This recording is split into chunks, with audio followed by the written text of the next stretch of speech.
अप्रैल में जगमगाएगी किन राशियों की किस्मत। नीच भंग राजयोग में बुध की वक्री चाल। मंगल के घर में वक्री बुध की मौजूदगी। अब की बार किन्हें होगा धन का महालाभ। 12 राशियों पर वक्री बुध की चाल क्या कहती है, देखिए सिर्फ धर्म ज्ञान पर। नमस्कार, धर्म ज्ञान के दर्शकों का स्वागत है। मैं आपके साथ कविता राणा, मेरे साथ मौजूद हैं आचार्य मेंग शर्मा जी। मेंग जी, स्वागत है आपका। धन्यवाद कविता जी। धर्म ज्ञान के सभी दर्शकों को सादर नमस्कार। ग्रह गोचर की इस दुनिया में देखिए बुध वक्री हो चुके हैं और वो भी मेष राशि में 2 अप्रैल से, और अब आने वाले समय में यानी कि ठीक 9 अप्रैल को अपनी इसी वक्री गति से इस बार मेष से निकलकर मीन में प्रवेश कर जाएंगे। और सबसे दिलचस्प बात यह है कि 25 अप्रैल तक आपके मीन में ही रहेंगे बुध, लेकिन बुध की इसी वक्री गति के साथ साथ नीच भंग राजयोग का भी निर्माण हो रहा है। अब सोचिए, बुध जिसे ज्योतिष में हमेशा से आपके वैभव का, आपके सुख समृद्धि का सबसे बड़ा कारक माना गया है, और ऐसे में बुध का वक्री होना, नीच भंग राजयोग का बनना, और वो भी सबसे दिलचस्प बात है कि अपने मीन राशि में रहना, 12 की 12 राशियों पर इसका क्या प्रभाव पड़ने वाला है जब तक 25 अप्रैल तक बुध आपके मीन में रहेंगे। आइए इसी को लेकर फटाफट से जानते हैं मयंक जी से क्या कहता है इस बार बुध का यही वक्री चाल। देखिए कविता जी, बुध जो है ना गणित का कारक है और यहाँ जबरदस्त बुध ने गणित बिठा रखा है। अभी दर्शक हमारे बार बार फोन करके भी पूछ रहे हैं, आचार्य जी आप तो बता रहे हैं कि बुध अभी नीच के हो रहे हैं, फिर मेष में आ गए हैं, अब फिर वापस ये वक्री होकर फिर मीन में जा रहे हैं, आखिर कहानी क्या है, ये क्या चल रहा है। तो देखिए, बुध एक निश्चित समय के बाद वक्री होता है और वक्री होकर ये ऐसा ग्रह है कि अपनी राशि परिवर्तन करता है, आगे ना बढ़ के रिवर्स गियर लगता है, यानी कि बुध देव जो है पीछे जाते हैं। अब ज्योतिष में कहा गया है कि बुध अगर नीच के हो जाए तो भाई धन के कारक हैं, शेयर मार्केट के कारक हैं, व्यापार के कारक हैं, इन सब की कहना चाहिए ना हालत पतली हो जाती है, एकदम से बिजनेस डाउन हो जाता है। लेकिन इस बार कुछ डिफरेंट होने वाला है दर्शकों। बुध जैसे ही 2 अप्रैल को वक्री हुए हैं तो ये वक्री होके शुभ फल देने लगेंगे, और 9 अप्रैल को जैसे ही वक्री होके ये मीन में आएंगे तो मीन राशि में अब कौन कौन से ग्रह बैठे हैं तो ये समझ। देखिए, मीन राशि में शुक्रदेव उच्च के पहले से बैठे हैं जी। और बुध आएंगे तो नीच भंग राजयोग का निर्माण होगा, यानी बुध की नीचता भंग होगी। अब यहाँ बुध जो है ना, जो अशुभ फल दे रहे थे, जो परेशानियां दे रहे थे, उसके बदले आपको बेशुमार धन दौलत देंगे। बड़े व्यापारियों को बड़ा धन लाभ, छोटे व्यापारियों को छोटा धन लाभ, नौकरी पेशा लोगों को, जो लोग जर्नलिस्ट हैं, पत्रकार हैं, कला के क्षेत्र से जुड़े हुए हैं, उन लोगों को विशेष लाभ देंगे। अब देखिए, शुक्र भी साथ में होंगे, सूर्य भी साथ में होंगे। कविता जी 9 तारीख की बात करें, राहु और साथ साथ बुध, यानी कि 4 ग्रह, चतुर्ग्रही योग ये बन जाएगा 9 अप्रैल से।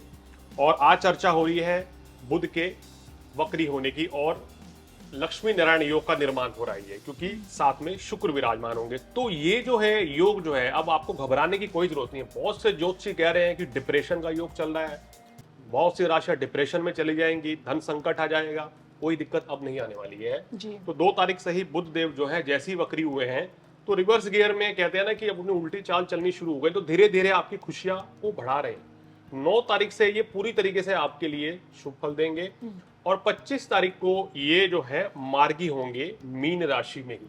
तो इसलिए कोई भी घबराने की जरूरत नहीं है। आज हम 12 राशियों को बताएंगे कि आपके लिए ये जो तकरीबन आज 2 अप्रैल है, 23 दिन कैसे रहने वाले हैं। बिल्कुल, और इन 23 दिनों में देखिए 9 अप्रैल से आपका समय किस तरह से अचानक से बुध वक्री होकर भी बदल देंगे, ये भी हम जानेंगे इसी वीडियो में 12 की 12 राशियों पर। आइए फटाफट से बात करते हैं। सबसे पहले बात करेंगे मेष राशि की।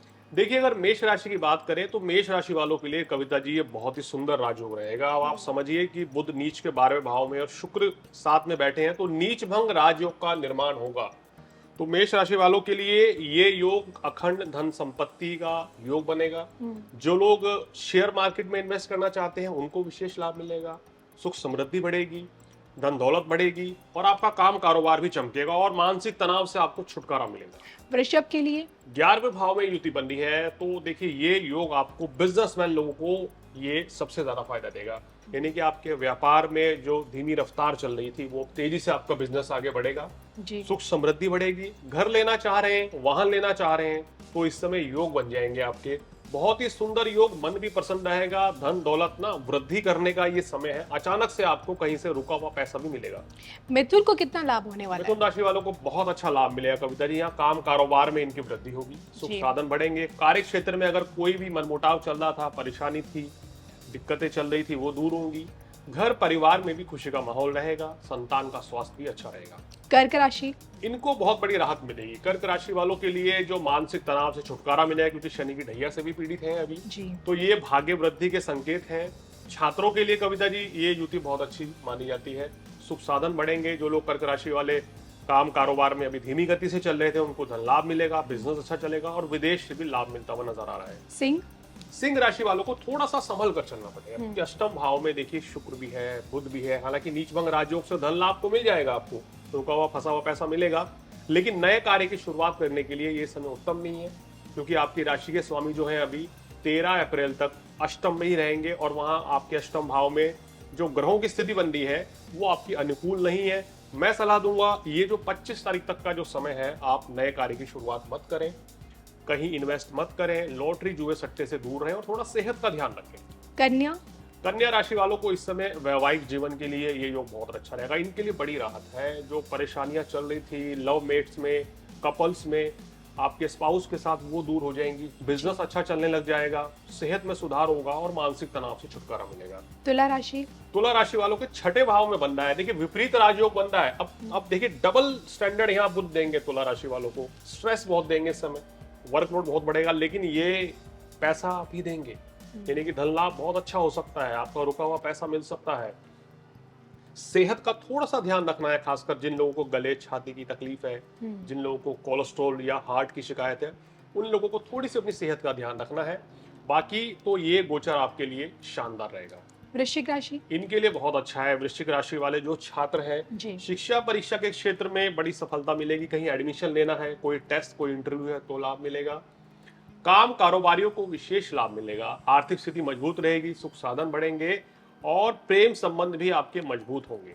धनु, धनु राशि वालों के सुख साधन बढ़ेंगे। देखिए अगर आप प्रॉपर्टी लेना चाह रहे हैं या अगर आप जमीन लेना चाह रहे हैं, कार लेने की सोच रहे थे, कुछ महीनों से नहीं बन पा रहा था, तो इस समय वो योग बनता हुआ नजर आ रहा है। जी। काम कारोबार के क्षेत्र में भी ये जो बुध है आपको नीच भंग राजयोग, लक्ष्मी नारायण योग जबरदस्त धन लाभ भी देगा।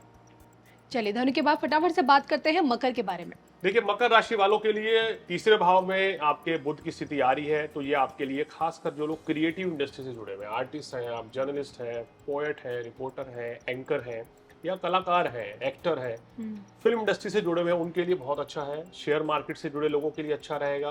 काम कारोबार में भी आपको लाभ मिलेगा। लेकिन यहाँ पर एक सलाह मेरी ये रहेगी, मीन राशि वालों, जल्दबाजी में कोई निर्णय मत करें और क्रोध की अधिकता से बचें। कुंभ राशि, कुंभ राशि वालों के देखिए धन भाव में ये लक्ष्मी नारायण योग है, तो इनके लिए बड़ी राहत है, क्योंकि लगन में शनि परेशान लगातार कर रहे हैं। धन लाभ के योग बनेंगे, सुख साधन बढ़ेंगे, मान प्रतिष्ठा भी बढ़ेगी और आपका स्वास्थ्य भी अच्छा रहेगा। तो कुंभ राशि वालों के लिए 25 तारीख तक के लिए बड़ा अच्छा शुभ समाचार है, इस समय का फायदा उठाएं।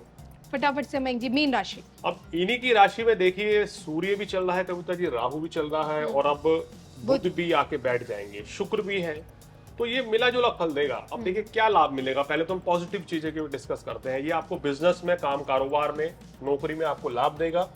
वैवाहिक जीवन में तनावपूर्ण स्थितियां बना सकता है, यहाँ पर थोड़ा सा सावधान रहना है। आपको अपनी वाणी पर संयम रखना है, जी। क्रोध की अधिकता से बचना है और कहीं पैसा नहीं लगाना है, नए काम की शुरुआत नहीं करनी है। और कोशिश ये करें कि जो भी आप आजकल कार्य कर रहे हैं वो ही करते रहें, कोई बड़ा परिवर्तन ना करें। चलिए तो ये आज हमने महेंद्र जी से जानने की कोशिश की कि ग्रह गोचर के इसी चाल में बुध किस प्रकार से वक्री होकर अपने मेष राशि से निकल के मीन में प्रवेश कर जाएंगे जी। और इसी के चलते 25 अप्रैल तक उनकी यही अवस्था बनी रहेगी और इसका 12 की 12 राशि पर क्या प्रभाव पड़ेगा। इसी के साथ मुझे और महेंद्र जी को हम दोनों को दीजिए इजाजत। नमस्कार।